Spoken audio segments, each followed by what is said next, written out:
सप्ताह 2 के कुछ प्रश्नों को हल करेंगे। सप्ताह 2 जो कि पहले निकल चुका है, अभी 13वां सप्ताह चल रहा है। 13वां सप्ताह के अधिकतर प्रश्नों के वीडियो में डाल चुका हूँ जो आपने देखे होंगे, लेकिन जो सप्ताह 2 निकल चुका है उसका कुछ क्वेश्चनों के आंसर मैं यहाँ पर वीडियो बनाकर डाल रहा हूँ। इसको किस प्रकार हल करेंगे वह मैं इस वीडियो में बता रहा हूँ। सबसे पहले कक्षा 3 विषय गणित सप्ताह 2 के प्रश्न क्रमांक 22 है, जो इस प्रकार है कि एक विद्यालय में प्रत्येक कमरे में 2 दरवाजे हैं। एक विद्यालय के प्रत्येक कमरे में 2 दरवाजे हैं, तो 5 कमरों में कुल कितने दरवाजे होंगे। हम इसको आसानी से जोड़ जोड़ के बता सकते हैं कि जब एक कमरे में 2 दरवाजे हैं तो 2 कमरों में 2 और 2 4 हो जाएंगे। तीसरे कमरे में फिर 2, तो 2 और 2 4 और 2 6 हो जाएंगे। चौथे कमरे में फिर 2 और 5वें कमरे में फिर 2, तो ऐसे मिलाकर के 10 दरवाजे उन 5 कमरों में हो जाएंगे। लेकिन ये तो अपन ने जोड़ का सरल तरीका बताया, लेकिन बच्चे इसको जब 5 कमरे हैं और एक में 2 दरवाजे हैं तो हम इसको आसानी से गुणा करके भी इसका आंसर बता सकते हैं। तो इसका सही आंसर क्या होगा, 10। तो पहला प्रश्न हो गया कि एक विद्यालय के प्रत्येक कमरे में 2 दरवाजे हैं, तो 5 कमरों में कुल कितने दरवाजे होंगे, 10। इसका आंसर आएगा कि 5 कमरों में 10 दरवाजे होंगे। अब हम प्रश्न क्रमांक 34 को देखते हैं कि 445 को ऐसे भी लिखते हैं। 445 को किस प्रकार लिखा जा सकता है, यह हमें इस प्रश्न में इन 4 में से ऑप्शन में सही जो ऑप्शन है उसको टिक करना है, उसको सही आंसर बताना है। तो पहला ऑप्शन जो है वो 400 + 40 + 5 है। दूसरा है बी जो है 40045। तो इसकी समझ में होना चाहिए कि हम इकाई, दहाई, सैकड़ा 445 को इन 3 अंकों में ही लिख सकते हैं। 445 को हम 3 अंकों में लिख सकते हैं, और वह 3 अंक, ये 5 अंक है तो ये वाला होगा नहीं, बी हमारा आंसर नहीं होगा। सी में भी 4 अंक है, ये भी हमारा आंसर नहीं होगा। डी में 400 और 400 को जोड़ेंगे तो ही 800 आ जाएंगे, तो हमारे 445 नहीं हो सकते। लेकिन ये जो ए है ये हम 400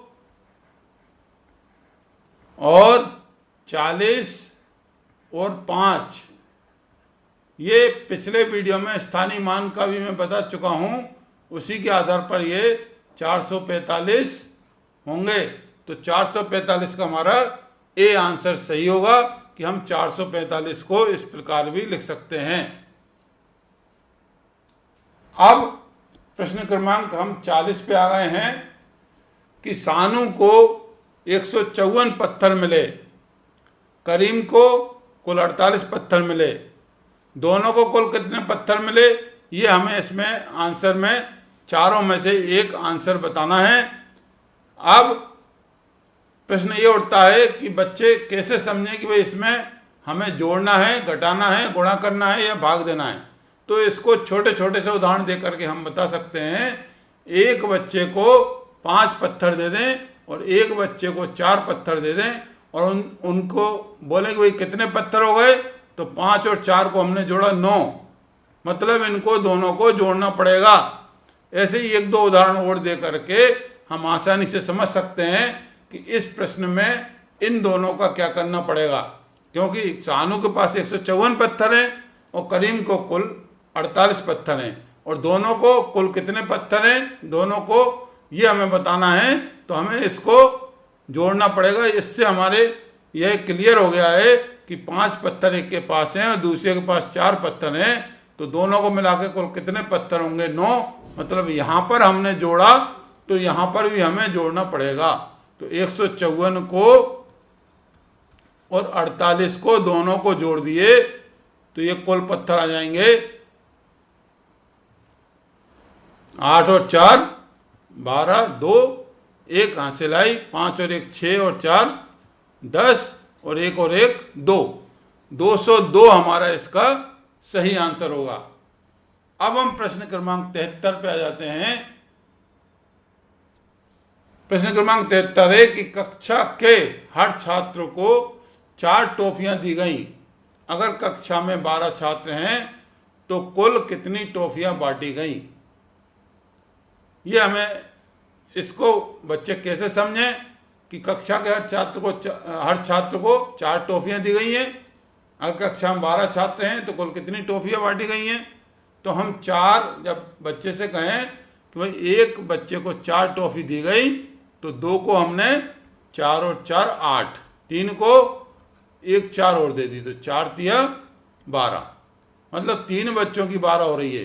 तो यहाँ पर 4 4 को 12वां जोड़ना पड़ेगा। लेकिन इसी को हम इस तरीके से भी कर सकते हैं कि एक बच्चे को 4 टॉफी, दूसरे को 4, तीसरे को 4, तीनों को 4 4 4 मिली 12 हो रही हैं। तो हम इसको 4 टॉफियों को 3 छात्र से गुणा करके भी हम बता सकते हैं कि 3 छात्र को 12 टॉफी बांटी गई हैं। लेकिन हमारे पास 12 छात्र हैं तो हम इस 12 में 4 का गुणा कर देंगे कि 12 छात्रों को कितनी टॉफी बटेंगी। तो 12 चौक 48, 12 का 3 4 बार पहाड़ा पढ़ के 12 चौक 48, 48 टॉफी हो जाएंगी जो हम 12 छात्रों को कुल बांट देंगे। अब हमारे पास आखिरी प्रश्न है, प्रश्न क्रमांक 128 इस वीडियो में जो है वो आखिरी प्रश्न है। प्रश्न क्रमांक 128 है कि एक आयताकार कागज के एक कोने को मोड़ने पर कितने कोने बनते हैं, ये हमें बताना है। एक आयताकार कागज के एक कोने को मोड़ने पर कितने कोने बनते हैं। एक आयताकार कागज ले लें और बच्चों से कहें कि भाई ये आयताकार कागज है, इसका एक कोना, पहले तो आयताकार कागज के कोने गिनकर उसको बता दें कि आयताकार कागज है तो उसके कितने कोने होंगे। ये एक आयताकार कागज है, इसके कितने कोने होंगे। तो हम क्या करेंगे, इसके कोने गिन लेंगे, 1 2 3 4, 4 कोने इसके होंगे।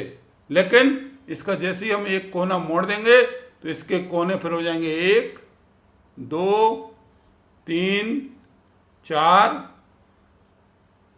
5। ये चूंकि मुड़ चुका है इसका कोना ये गिना नहीं जाएगा, तो 5 कोने इसके आंसर होंगे।